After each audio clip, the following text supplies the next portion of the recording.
हरे कृष्णा। तो जन्माष्टमी के उपलक्ष्य में हम प्रतिदिन भगवान श्री कृष्ण की लीलाओं पर चर्चा कर रहे हैं और आज हम चर्चा करेंगे पूतना वध की लीला पर।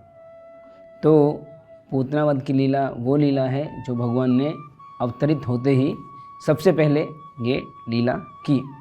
सबसे पहला राक्षस या राक्षसी जिसको भगवान ने मारा। तो भगवान प्रकट हो गए कंस की जेल में और उन्होंने वसुदेव जी को आदेश दिया कि वो उनको गोकुल में छोड़ के आए। वो छोड़ के आ गए और जो एक बच्ची थी, लड़की थी, उसको लेके आ गए। और लड़की को लेके आ गए तो फिर कंस को पता चला कि एक और बच्चे ने जन्म लिया है।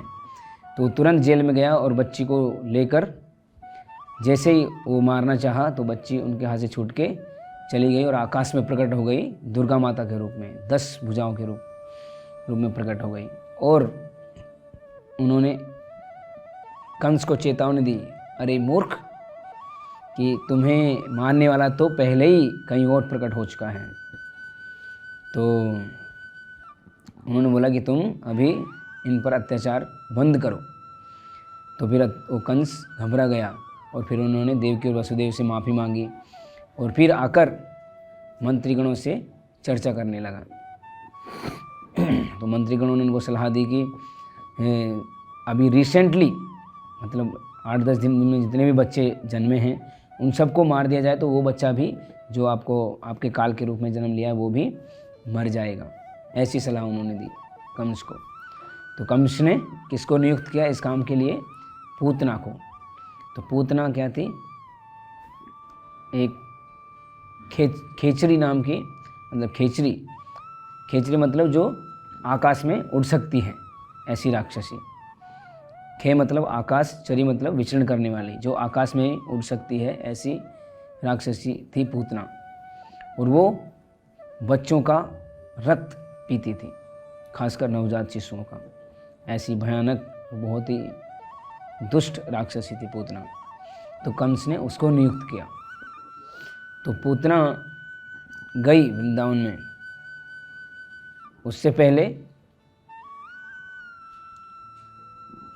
उसने अपना वृंदावन में एंटर करने से पहले अपना एक सुंदर स्त्री का रूप बनाया, क्योंकि उसने सोचा कि अगर मैं इस रूप में जाऊंगी, मेरे मतलब बहुत भयानक रूप में, तो लोग डर जाएंगे, भाग जाएंगे और वो बच्चा मेरे को पकड़ में नहीं आएगा।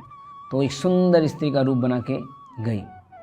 तो उनके उस रूप को देखकर जब वो जा रही थी नंद भवन की तरफ, तो ब्रजवासी उनके रूप को देखकर बहुत ही मोहित हो गए और उनको रोका भी नहीं। और वो सीधी उस कक्ष में घुस गई जहाँ पर भगवान कृष्ण छोटे बच्चे के रूप में लेटे हुए थे, नवजात शिशु के रूप में।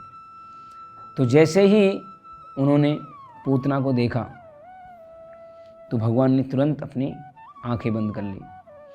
तो इस भगवान के आंखें बंद करने के पीछे क्या राज है, इसके बारे में बहुत सारे आचार्यों ने अलग अलग टिप्पणियाँ दी हैं। तो एक तो ये है कि भगवान ने सोचा, क्योंकि भगवान आते हैं किसके लिए? परित्राणाय साधूनाम विनाशाय च दुष्कृताम, कि मैं दुष्टों का विनाश करने के लिए आया हूँ। लेकिन इस दुष्टों का विनाश करने की लीला में मुझे सबसे पहले एक स्त्री का वध करना पड़ेगा। तो और हम जानते हैं शास्त्रों के अनुसार बच्चे, बूढ़े, स्त्री, गाय, ब्राह्मण, ये 5 लोगों को सुरक्षा देनी होती है, ना कि वध करना होता है। तो इन 5 का वध करना बहुत ही मतलब जघन्य माना जाता है। तो इसके लिए ये सोचकर भगवान ने आंखें बंद कर ली। अरे कितना अभी मुझे जघन्य काम करना पड़ेगा, इसके पूतना को मुझे मारना पड़ेगा, स्त्री को मारना पड़ेगा पहले बार में ही। तो इसको देख के ये सोच के भगवान ने आंखें बंद कर ली।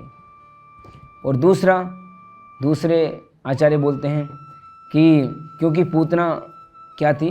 बच्चों का रक्त पीती थी। तो बहुत सारे बच्चों को वो मार के आई थी, जो अभी रिसेंटली 8-10 दिन में जन्म लिए थे, उनको मार के आई थी। इसकी वजह से भगवान उसका मुंह देखना नहीं चाहते थे कि ये कैसी दुष्ट राक्षसी है, नवजात शिशुओं को खा रही है।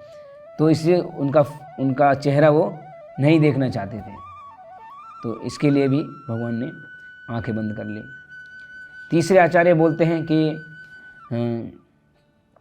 जब पूतना ने देखा भगवान को तो भगवान ने उनके अंदर प्रेरणा दी और पूतना को ये साक्षात्कार हो गया कि ये जो बच्चा है वो साधारण बच्चा नहीं है, ये इतना बच्चा इतनी शक्तिशाली है कि ये क्षण भर में पूरा सृष्टि को नष्ट कर सकता है, इतना शक्तिशाली है। तो वो थोड़ा डर गई। तो भगवान ने उसको मतलब एश्योरेंस देने के लिए उसको निर्भय करने के लिए आंखें बंद कर ली। तो ये भी एक रीज़न था। तो इस तरह से बहुत सारे आचार्यों ने अलग अलग टिप्पणियाँ दी हैं। एक आचार्य बोलते हैं कि भगवान ने देखा कि जो पूतना है वो उनको दूध पिलाने आई है, भले ही वो अपने स्तन पर बहुत मतलब हलाहल बहुत भयानक जहर लगा के आई है, लेकिन आखिरकार वो भगवान को दूध पिलाने आई थी। भले ही उसका जो लक्ष्य है वो अलग था, उसका मतलब विचार अलग था कि उनका विचार था पूतना का कि मैं कृष्ण को मार दूंगी, फिर भी भगवान ने वो नहीं देखा। भगवान ने देखा कि ये मेरे को दूध पिलाने आई है तो इसके लिए ये मेरी माता के समान है। तो उन्होंने देखा कि अभी इसका दूध पीने के लिए मुझे इनको मारना पड़ेगा। तो ये सोच के भी भगवान ने आंखें बंद कर ली कि अरे ये मेरी माता के समान है, फिर भी मुझे इनको मारना पड़ेगा, और माता को मारना तो कितना बड़ा पाप है। तो भगवान ने ये सोच के भी आंखें बंद कर ली। इस तरह अनेक टिप्पणियाँ हमारे वैष्णव आचार्यों ने दी हैं। तो जो भी हो, भगवान ने पूतना को देख के आंखें बंद कर ली और फिर पूतना उनको गोद में उठा के दूध पिलाने लगी, और भगवान ने दूध के साथ साथ उनके प्राणों को भी पी लिया और पूतना को क्या भगवान अपने धाम में एक धाय माँ का स्थान दे दिया। तो ये भगवान की बहुत ही बड़ी कृपा की निशानी है। ये पूतना वध की जो लीला है, इसमें भगवान की मतलब अपार दयालुता का वर्णन किया गया है। जब हम जानते हैं श्रीमद् भागवतम में ये दिया गया है, जब विदुर जी तीर्थ स्थानों का भ्रमण करते करते उद्धव जी से मिले प्रभास क्षेत्र में, जहाँ पर यदुवंशी आपस में लड़ कर ख़त्म हो गए थे। तो जब विदुर जी ने भगवान की लीलाओं के बारे में उद्धव जी से पूछा, तो उद्धव जी भगवान की इन सब लीलाओं का स्मरण करते हुए विलक विलक कर बच्चे की तरह एकदम ज़ोर ज़ोर से रोने लगे। और उन्होंने एक बहुत ही महत्वपूर्ण श्लोक बोला, जो भागवतम का बहुत ही महत्वपूर्ण श्लोक है। उसमें बताया है, अहो बकीयम स्तनकालकूटम जिघां सयापायप्यद असाध्वी लेभे गतिम धात्रुचितां ततोन्यम कम वा दयालुम शरणम व्रजेम। तो वो बोलते हैं कि मैं मतलब किसी दूसरे आदमी की शरण कैसे ले सकता हूँ भगवान कृष्ण के अलावा, जो इतने दयालु हैं कि उन्होंने जो पूतना जो उनको मारने आई थी, उस जैसी दुष्ट राक्षसी को भी एक माँ का स्थान प्रदान किया। उनसे दयालु और कौन हो सकता है, और उनके अलावा मैं किसकी और की शरण कैसे ले सकता हूँ। ऐसा बोलकर उद्धव जी रोने लगे बच्चे की तरह। और हम जानते हैं व्यासदेव जी के पुत्र श्री सुखदेव गोस्वामी, तो वो 16 साल तक माँ के गर्भ में रहे, इस डर से कि कहीं मैं माया के जाल में नहीं फंस जाऊँ। तो जब वो बाहर आए तो तुरंत वो जंगल की तरफ दौड़ने लगे और जंगल में चले गए। तो उनको वापस बुलाने के लिए उन्होंने अपने व्यासदेव जी ने 2 शिष्यों को भेजा, और उन 2 शिष्यों ने जाकर और जहाँ पे सुखदेव गोस्वामी रुके हुए थे वहाँ पे आसपास जाकर ये श्लोक गाने लगे, ये वाला पूतना वध का, अहोबकीयम। तो इस श्लोक को सुनकर मतलब जो सुखदेव गोस्वामी हैं वो, उनको पहले भक्ति में कोई रुचि नहीं थी, वो क्या थे, निर्विशेषवादी थे, भगवान के निराकारवादी। तो इस श्लोक को सुनकर उनके अंदर मतलब ये जानने की इच्छा होगी, अरे ये व्यक्ति कौन है भाई, इतना दयालु व्यक्ति कौन है। तो फिर उन्होंने उनसे पूछा, जो 2 शिष्य थे व्यासदेव जी का, अरे ये व्यक्ति कौन है और इसके बारे में आपको किसने बताया। तो उन्होंने बोला कि तुम हमारे साथ चलो हमारे गुरु जी के पास। तो वापस लेके आए। व्यासदेव जी ने फिर उनको पूरा श्रीमद् भागवतम पढ़ाया और उसको पढ़ के वो भगवान के परम भक्त बन गए। निराकारवादी से भगवान श्री कृष्ण के साकार रूप के परम भक्त बन गए और उन्होंने फिर श्रीमद् भागवतम के वो प्रथम वक्ता हुए, जिन्होंने परीक्षित महाराज को 7 दिन और 7 रात तक बैठकर गंगा के तट पर श्रीमद् भागवतम कथा सुनाई।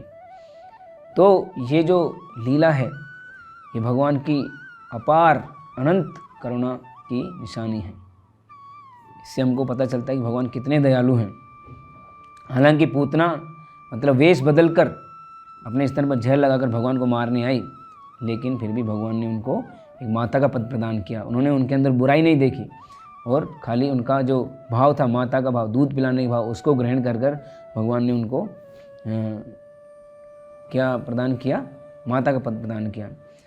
तो इसलिए हमको भक्तों में कभी दोष नहीं देखना चाहिए, क्योंकि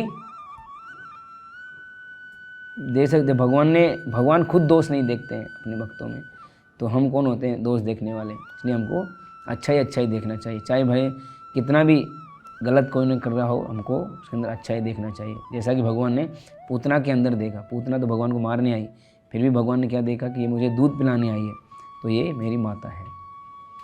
हरे कृष्णा, धन्यवाद।